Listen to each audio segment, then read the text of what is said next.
MUDA case ಪ್ರಾಸಿಕ್ಯೂಷನ್ಗೆ ನೀಡಿದ ಹಿನ್ನೆಲೆಯಲ್ಲಿ ರಾಜ್ಯಪಾಲರ ವಿರುದ್ಧ ಚಿತ್ರದುರ್ಗದಲ್ಲೂ ಕೂಡ ಬೃಹತ್ ಪ್ರತಿಭಟನೆಯನ್ನು ನಡೆಸಲಾಯಿತು. ಜಿಲ್ಲಾ ಕಾಂಗ್ರೆಸ್ ಘಟಕದ ನೇತೃತ್ವದಲ್ಲಿ ಈ ಒಂದು ಪ್ರತಿಭಟನೆಯನ್ನು ನಡೆಸಲಾಯಿತು. ಬೆಳಿಗ್ಗೆಯೇ ಐನಹಳ್ಳಿ ಗ್ರಾಮದ ಹೈವೇಯಲ್ಲಿ ರಾಷ್ಟ್ರೀಯ ಹೆದ್ದಾರಿಯನ್ನು ತಡೆದು ಕೈ ಕಾರ್ಯಕರ್ತರು ಟೈರ್ಗೆ ಬೆಂಕಿ ಹಚ್ಚಿ ಆಕ್ರೋಶವನ್ನು ಹೊರಹಾಕಿದರು.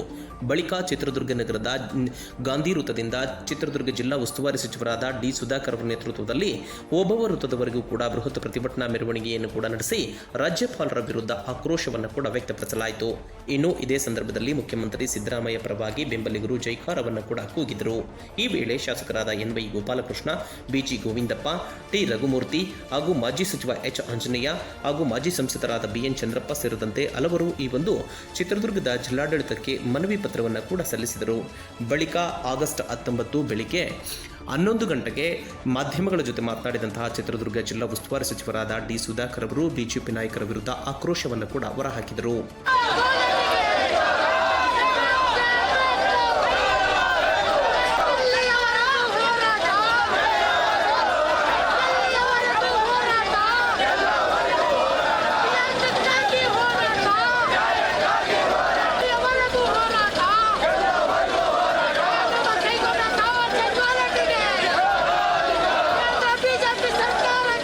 ಸಿದ್ದರಾಮಯ್ಯನವರ 40-45 ವರ್ಷ ಸುದೀರ್ಘ ರಾಜಕಾರಣದಲ್ಲಿ ಯಾವತ್ತೂ ಸಹ ತಪ್ಪ ಚುಕ್ಕೆಯನ್ನು ಇಟ್ಕೊಂಡ್ರಲ್ಲ.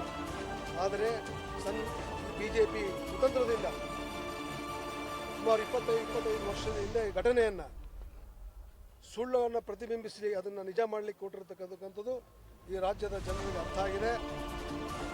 ರಾಜ್ಯಪಾಲರ ಮುಖಾಂತರ ನಮ್ಮ ಸರ್ಕಾರವನ್ನು ಅಭದ್ರ ಮಾಡ್ತಕ್ಕಂಥ ಪ್ರಯತ್ನವನ್ನು ಮಾಡ್ತಿರ್ತಕ್ಕಂಥದ್ದು ಎಲ್ಲ ಜನಗಳಿಗೆ ಅರ್ಥ ಆಗಿದೆ.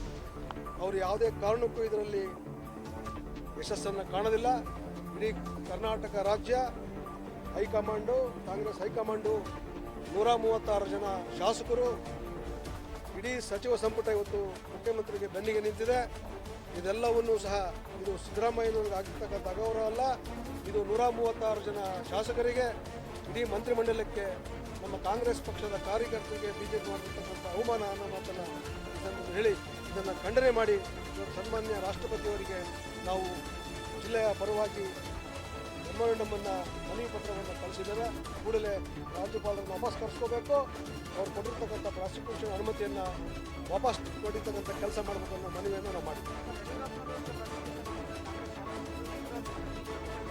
ಸ್ವಲ್ಪ ನಿಮಗೆ ಹಳೆಯದನ್ನು ಜ್ಞಾಪಿಸಿ ಬಯಸ್ತೇನೆ. ಪ್ರಾಸಿಕ್ಯೂಷನ್ ಕೇಳಿದ್ದು ಹಿಂದೆ ಅದು ಲೋಕಾಯುಕ್ತದ, ಇಲ್ಲಿ ಒಬ್ಬ ಪ್ರೈವೇಟ್ ಪರ್ಸನ್ ಕೇಳ್ತಾರೆ. ಇಲ್ಲಿ ಯಾವುದೇ ಏಜೆನ್ಸಿ ಆಗಲಿ ಅದನ್ನು ತನಿಖೆ ಮಾಡಿಲ್ಲ, ಅದು ಸತ್ಯಾಂಶ ಗೊತ್ತಿಲ್ಲ. ಈ ಹಂತದಲ್ಲಿ ಒಬ್ಬ ಖಾಸಗಿ ವ್ಯಕ್ತ ಪ್ರಾಸಿಕ್ಯೂಟ್ ಕೊಡ್ತಕ್ಕಂಥದ್ದು ಇಡೀ ದೇಶದಲ್ಲಿ ಪ್ರಥಮ. ಸೊ ಇದು ತಪ್ಪು ಅನ್ನೋದು ಇಡೀ ದೇಶದ ಅಭಿಪ್ರಾಯ. ಎಲ್ಲಿ ಇವತ್ತು ಬಿಜೆಪಿ ಕುತಂತ್ರದಿಂದ ಎಲ್ಲಿ ಕಾಂಗ್ರೆಸ್ ಪಕ್ಷ ಬಿಜೆಪಿಯೇತರ ಸರ್ಕಾರಗಳಿದೆ ಅದನ್ನು ಅಸ್ಥಿರ ಮಾಡ್ತಿರ್ತಕ್ಕಂಥದ್ದು ಎಲ್ಲರಿಗೂ ಗೊತ್ತಿರ್ತಕ್ಕಂಥ. ಅದೇ ರೀತಿಯಾಗಿ ಸಿದ್ದರಾಮಯ್ಯನವರ ಸರ್ಕಾರ ಅಸ್ಥಿರ ಮಾಡಲಿಕ್ಕೆ ಪ್ರಯತ್ನ ಮಾಡ್ತಿದ್ದಾರೆ, ಹಿಂಭಾಗಲಿಂದ ಅಧಿಕಾರಕ್ಕೆ ಬರಲಿಕ್ಕೆ ಪ್ರಯತ್ನ ಮಾಡ್ತಿದ್ದಾರೆ. ಇದು ಖಂಡನೀಯ. ಅದರಲ್ಲಿ ಯಶಸ್ಸನ್ನು ಅವ್ರು ಕಾಣೋದಿಲ್ಲ.